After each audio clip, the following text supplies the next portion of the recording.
In this video, I'll show you how to edit vendor details in QuickBooks Online using the new interface, so your bills, expenses, and vendor reports stay accurate and consistent.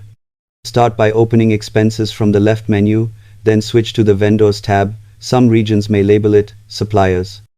Use the search bar if your list is long, click the vendor you want to update, and you'll land on their profile with recent activity.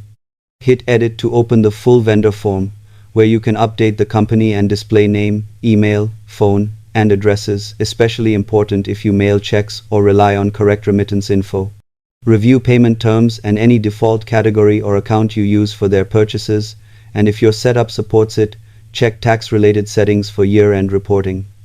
Add notes for internal reminders and attach key documents so everything stays organized in one place. A smart habit is keeping naming consistent to avoid duplicates, and double-checking contact and payment details to prevent bounced emails or payment issues. Click Save, and your updates apply to future transactions, while past ones remain unchanged. Subscribe for more QuickBooks tutorials that keep your records clean and stress-free.